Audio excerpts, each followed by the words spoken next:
नमस्कार. Azure data factory आपल्याला आता शिकायची आहे. जरासं आपण आपलं स्किल्स इम्प्रूव्ह करायला पाहिजे, अपस्किल करायला पाहिजे. बऱ्याच वेळा आपण म्हणतो, की आपण एक्झिस्टिंग काहीतरी काम करत आहोत आणि मग त्यात आपल्याला ग्रोथ पाहिजे असेल, तर आता आपल्याला पुढे काहीतरी शिकणं गरजेचं आहे.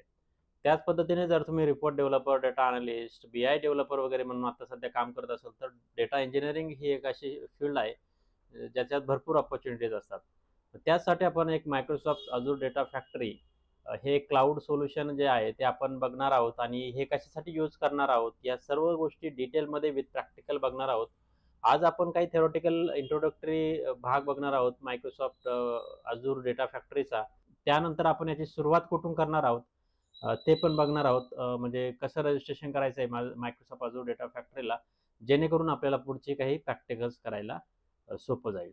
चला तर मग सुरुवात करूया.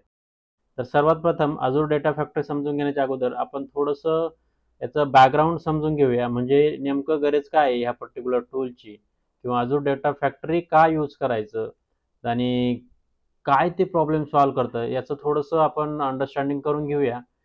जिथे पहिल्यांदा आपल्याला समजून घेणं गरजेचं असतं, की कोणतीही ऑर्गनायझेशन असेल. आता ऑर्गनायझेशन म्हणजे काय? एखादा बिझनेस चालवणारी कंपनी म्हणा, की जिथे काहीतरी रोजचं डेली ऑपरेशन्स होत आहेत आणि त्या ऑपरेशन्समधून काही ट्रान्झॅक्शन्स होत आहेत आणि त्यानुसार त्यांचा बिझनेस रन होतंय. म्हणजे जे काय प्रॉफिट अँड लॉस जे काय असेल ते. ते सर्व गोष्टी ज्या आहेत त्यांचे डे टू डे ऑपरेशन्स आहेत, ते सर्व ह्या ऑर्गनायझेशनच्या अंडर येतात आणि हे जे होतात, मग त्यांच्याकडे काय होतं, की vast amount of data or big data म्हणजे काय होतं, की खूप सारा डेटा त्यांच्याकडे जनरेट होत असतो. जर जेवढी मोठी कंपनी किंवा जेवढी मोठी ऑर्गनायझेशन, तेवढा त्यांच्याकडे जास्त डेटा जनरेट होतो. आणि मग तो डेटा कसा असतो, एकतर रॉ असतो, अनऑर्गनाइज असतो किंवा तो रिलेशनल डेटाबेसमध्ये किंवा नॉन रिलेशनल डेटाबेसमध्ये किंवा एखाद्या कोणत्याही स्टोरेज सिस्टममध्ये स्टोअर केलेला असतो. म्हणजे रॉ आणि अनऑर्गनाइज म्हणजे काय, की ट्रान्झॅक्शन्स होत आहे एव्हरीडे ट्रान्झॅक्शन्स कोणतेतरी एखादं सॉफ्टवेअर यूज केलेलं आहे आणि ते कोणतातरी डेटा आपला जनरेट करायचं काम करतंय आणि हा डेटा एकदम रॉ फॉर्मॅटमध्ये असू शकतो, अनऑर्गनाइज असतो, अनस्ट्रक्चर्ड असू शकतो आणि हा कुठे पण स्टोअर होतोय होऊ शकतो. म्हणजे रिलेशनल डेटाबेस म्हणजे एसक्यूएल वगैरे डेटाबेस असेल, नॉन रिलेशनल डेटाबेसमध्ये पण होऊ शकतो किंवा एखादी दुसरी कोणतीही स्टोरेज सिस्टम असेल त्यात पण. हा वेगवेगळ्या प्रकारचा डेटा असतो. आता चॅलेंज काय असतं ना, की एखाद्या ऑर्गनायझेशनला, की हा जो डेटा आहे तो अंडरस्टँड करून घेणे आणि त्याच्यावरती काही इन्साइट्स म्हणजे व्हॅल्युएबल इन्फॉर्मेशन काढणे आणि मग त्याच्यावरती काही डिसिजन्स घेणे. हे पर्टिक्युलरली ऑर्गनायझेशनचं काम असतं. म्हणजे एखादी ऑर्गनायझेशन किंवा एखादी कंपनी चालवायची असेल, तर त्यांना त्यांच्या ऑपरेशन्स किंवा त्यांचा डेटा बघणं गरजेचं आहे. म्हणजे कोणते कस्टमर आहे, कसे कस्टमर आहे, त्या कस्टमरला काय आवडतंय, काय आवडत नाही, कोणते प्रॉडक्ट्स आवडत आहे, कोणत्या प्रॉडक्टचा रेव्हेन्यू जास्त आहे वगैरे अशा बऱ्याचशा गोष्टी असतात. म्हणजे अं, त्या गोष्टी अॅनलाईज करायचं काम बिझनेसचे लोकं असे म्हणजे त्या कंपनीचे जे मॅनेजर्स वगैरे असतात, एक्झिक्युटिव्ह वगैरे असतात, त्यांचं काम असतं ते. त्यांना समजणं गरजेचं आहे ना, की हा जो रॉ डेटा जनरेट होतोय, त्याला अॅनलाईज कसं करायचं? म्हणजे हे एक चॅलेंज आहे. म्हणजे प्रत्येक कंपनीत कोणतीही एखादी छोटी कंपनी जरी घेतली आणि त्यांच्याकडं लेट्स से 100 रेकॉर्ड जरी जनरेट होत असेल रोजचे, तरी तो तुम्ही विचार करा, की महिन्याचा डेटा किती होणार आहे आणि त्याच्यावरती जर त्यांना सांगितलं, की तुम्ही हा एवढा अॅनलाईज करा आणि मग त्याच्यावरती काही इन्साईट्स भेटताय का बघा. परंतु तेही त्यांना टाईम कन्झ्युमिंग राहील. म्हणजे it's one of the challenge. आता एक एक्झाम्पल घेऊया आपण. एक गेमिंग कंपनी चा डेटा आहे. म्हणजे एखादं तुम्हाला माहिती असेल, की मोबाईलवरती गेम असतात, लॅपटॉपवरती गेम्स खेळतात असे. तर ते गेम जेव्हा खेळतात त्यावेळेस कंटिन्युअसली त्याचा लॉग जनरेट होत असतो इंटरनली. तो आपल्याला ॲज अ युजर म्हणून काही कळत नाही, परंतु ते सॉफ्टवेअर जे आहे तो आपला डेटा कलेक्ट करत असते इंटरनली, की हे किती वेळ गेम खेळतायत, काय यांचा प्रेफरन्स आहे, कोणत्या लेव्हल यांना जास्त आवडत आहे, कोणत्या लेव्हलमध्ये हे स्टक होत आहेत. अशा पद्धतीचा एक सॅम्पल लॉग जे आहे ते continuously every second, every minute generate होत असतात आणि ते सॉफ्टवेअर कंपनी आहे त्यांच्याकडे तो सेव्ह होत असतो. आता विचार करा, हजारो युजर्स असतील आणि त्यांचा प्रत्येकाचा लॉग जनरेट होत असेल, तर त्या लॉगमधून त्यांना अॅनलाईज करायचं आहे, की नेमकं काय ॲक्चुअली हा डेटा आहे आणि त्या डेटावरतून आपल्याला काय इन्साइट्स घेता येईल किंवा काय आपल्याला अंडरस्टँडिंग करता येईल. कारण हा डेटा अॅनलाईज करून त्यांना पुढे त्यांचा बिझनेस वाढवायचा असतो. म्हणजे त्यांना मार्केटिंग करायची, क्रॉस मार्केटिंग करायची, कुठं कोणत्या रिजनमध्ये मार्केटिंग करायचं, कोणत्या प्रॉडक्टला जास्त म्हणजे पुश करायचंय पुढे मार्केटमध्ये किंवा त्यासाठी त्यांना हा सगळा डेटा पाहिजे असतो. डेमोग्राफिक्स डेटा असतो, म्हणजे कोणते युजर्स आहे, म्हणजे त्यांचं वय काय आहे, जेंडर काय आहे, अशा बऱ्याचशा गोष्टी असतात. त्यानुसार त्यांना ते पुढे टार्गेट करायचे असतात पुढचे युजर्स. त्यासाठी हा जो रॉ डेटा आहे त्याला अनालाइज करणं किंवा त्याचं इन्साइट्स काढणं गरजेचं असतं. तर हे एक एक्झाम्पल सिनेरिओ आहे जिथं मला असं वाटतं की गेमिंग कंपनीचा डेटा आहे तो व्यवस्थित अनालाइज करून आणि त्याचं पुढचं डिसिजन्स घ्यायला मॅनेजमेंटला सोपं जातं. आता हे फक्त गेमिंग कंपनीचं झालं, परंतु कोणत्याही कंपनी जरी कन्सिडर केली, तुम्हाला तुमची एखादी अंडरस्टँडिंगची कंपनी असेल, अमेझॉन म्हणा, फ्लिपकार्ट म्हणा किंवा दुसरी टाटाची कंपनी म्हणा, असं कोणताही पण एखादा बिझनेस कन्सिडर करा आणि त्यांचा थोडासा विचार करा की काय असू शकतं की यांचे डेली ऑपरेशन्स आणि काय काय ट्रान्झॅक्शन्स होत असतील, काय प्रकारचा डेटा कलेक्ट होत असेल आणि त्यानुसार मग त्यांना अनालाइज करायला किती वेळ लागत असेल. तर अशा पद्धतीचा कोणताही सिनेरिओ जरी घेतला तरी तिथे आपल्याला हा चॅलेंज आहेच की how to understand this raw data and then how we can refine it into actionable insights. तर त्यासाठी आपल्याला अजूर डेटा फॅक्टरी गरजेचे आहे. मग मार्केटमध्ये अजूर डेटा फॅक्टरीच आहे का, तर बाकीचे पण भरपूर असे टूल्स आहे. AWS मध्ये पण आहे आता असे ETL जे टूल आहे. तर Azzur data factory is something which is cloud based extract transform load and data integration services that helps you to create data driven workflows. आता वर्कफ्लोलाच पाईपलाईन्स पण म्हणतात आणि which will orchestrate data movement आणि transform data at scale. आता orchestrate data movement म्हणजे जे काय actually components लागणार आहे, काही प्रोसेस लागणार आहे त्यांची डेटा मुवमेंट करण्यासाठी एका प्लेसपासून दुसऱ्या प्लेससाठी, ते सगळं हँडल करणे विथ ट्रान्सफॉर्मेशन. ट्रान्सफॉर्मेशन म्हणजे काय आहे की बेसिकली काही चेंजेस करायचे, डेटा जो कलेक्ट होतोय रॉ डेटा त्याच्यावरती ऑर्गनाईज करायचा डेटा प्रॉपर फॉर्मॅटमध्ये करायचा आहे. त्या अशा बऱ्याचशा गोष्टी असतात. ते ट्रान्सफॉर्मेशन हे अजून डेटा फॅक्टरीमध्ये होतं. त्यासाठी आपल्याला एक डेटा अनालिटिक्स म्हणून एक कन्सेप्ट आहे, ती पण समजून घेणं गरजेचं आहे की data analytics is the process of gathering raw data and examining it to draw conclusions from it.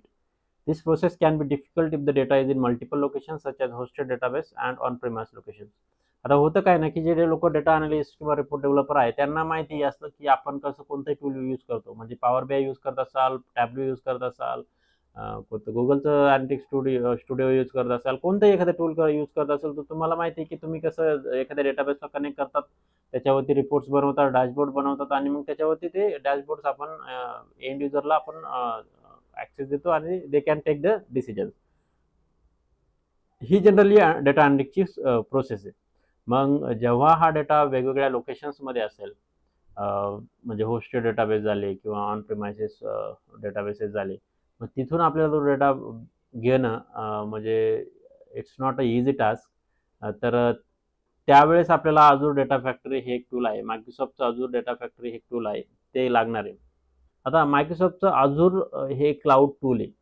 म्हणजे एक म्हणू शकतो की तुम्हाला जसं यूज आहे, जशी रिक्वायरमेंट आहे तशा हिशोबाने आपण ह्या अजूरला रजिस्टर करू शकतो आणि त्यानंतर आपण ते आपल्या पर्पजसाठी यूज करू शकतो.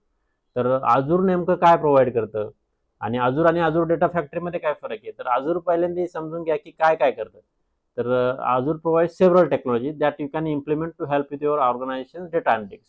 म्हणजे डेटा अनालिटिक्ससाठी आपल्याला जेवढे टूल्स लागणार आहे ते सर्व अजूर प्रोव्हाइड करतं. म्हणजे आता तुम्ही इथं बघा, Synapse analytics, blob storage, data lake storage, data lake analytics, analysis services, HD insight, Databricks, machine learning, हे बरेचसे असे डेटा अनालिटिक्सच्या रिलेटेड आहे की जे आपल्याला गरजेचे आहे आणि त्यासाठी मायक्रोसॉफ्ट अजूर हे टूल आहे, त्याच्यात आपल्याला हे यूज होतं. म्हणजे क्लाउड बेस्ड सर्व्हिसेस आहेत या मायक्रोसॉफ्टने प्रोव्हाइड केलेल्या. पण याच्यात जे आहे की याच्यात अनालिटिक्स रिलेटेड सगळं काम होतं, परंतु ॲक्च्युली डेटा इंटिग्रेशन जी गोष्ट आहे ती डेटा इंटिग्रेशन ही गोष्ट होत नाही ह्या मायक्रोसॉफ्ट अजूरमध्ये. म्हणजे त्यासाठी मग कोणतं टूल आहे, तर त्यासाठी आपल्याला अजूर डेटा फॅक्टरी लागतं. मग ते काय करतं की it allows to you to collect the data from multiple sources, then load this combined data to a location suitable for data analysis with transformation if required. म्हणजे वेगवेगळ्या लोकेशन वरून हा डेटा म्हणजे रिलेशनल सोर्सेस म्हणा किंवा external data sources म्हणा, वेबचे sources म्हणा, CSV files म्हणा, वेगवेगळे प्रकारचा जो डेटा आहे तो कलेक्ट करायचा आणि तो लोड करायचा जिथं आपल्याला एखादं लोकेशन सुटेबल असेल, मग तो रिलेशनल डेटाबेस म्हणा किंवा नॉन रिलेशनल डेटाबेस म्हणा, कुठेतरी स्टोअर करणं गरजेचं आहे. आणि मग त्याच्यावरती काय ट्रान्सफॉर्मेशन करायचं असेल तर ते पण केले जातात. तर हे झालं data integration Azure data factory करणारे. मग Azure data factory is a cloud based data integration services design to address the needs of 2 specific communities. आता क्लाउड बेस्ड का म्हणतात, की याला आपल्याला स्वतःच्या सिस्टमवरती काही इन्स्टॉल करण्याची गरज नाही, म्हणजे सर्व्हर वगैरे काही इन्स्टॉल करायची गरज नाही. जे क्लाउडवरती आहे डायरेक्टली आपण ब्राउझरवरती हे ऑपरेशन्स परफॉर्म करू शकतो आणि तिथे सर्व गोष्टी आपण करू शकतो.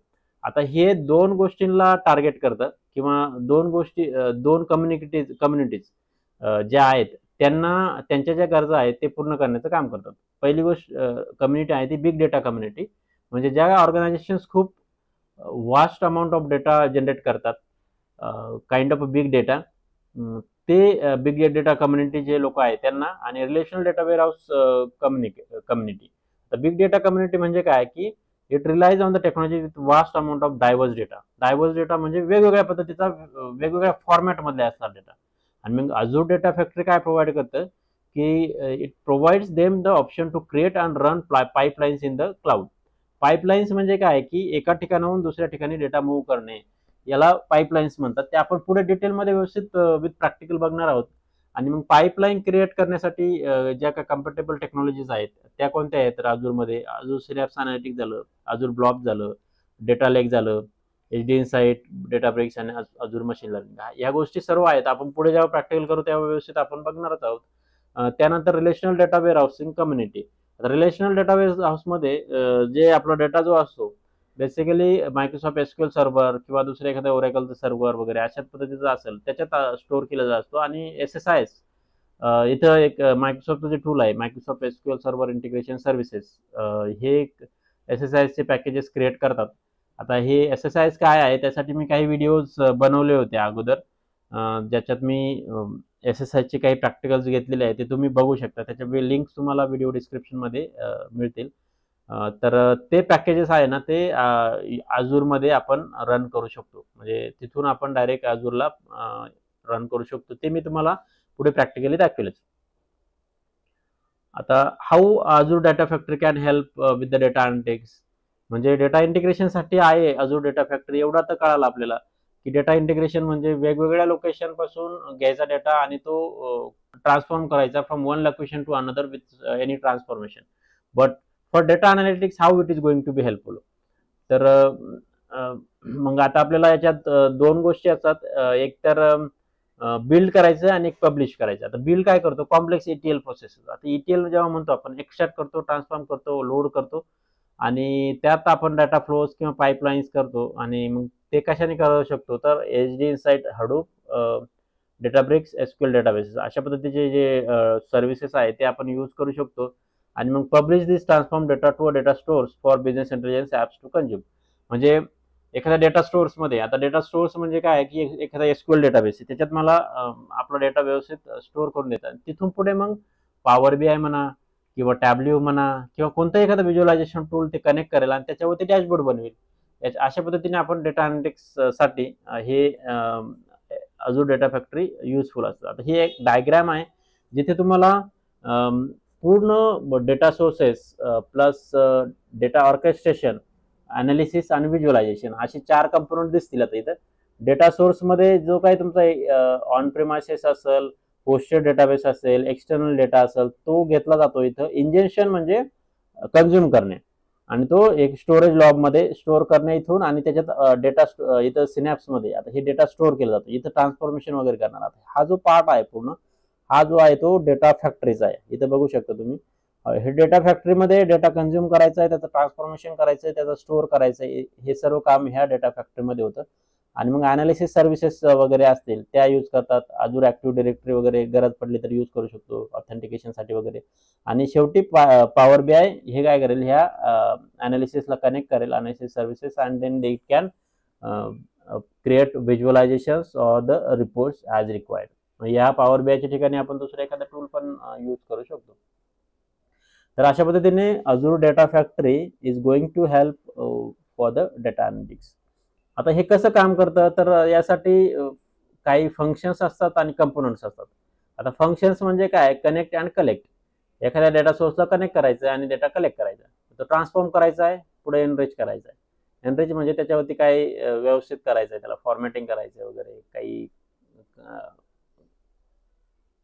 नवीन डेटा ऍड करायचा वगैरे. कंटिन्युअस इंटिग्रेशन अँड डिलिव्हरी म्हणजे CI/CD आणि पब्लिश, हे डिटेलमध्ये पुढे बघूया आपण पुढच्या स्लाइडमध्ये. आणि बाकीचे कंपोनंट्स आहे, पाईपलाईन्स आहे, ऍक्टिव्हिटीज आहे, डेटा सेट्स आहे, लिंक सर्व्हिसेस, त्या सर्व गोष्टी आहेत. आता डिटेलमध्ये हे बघूया.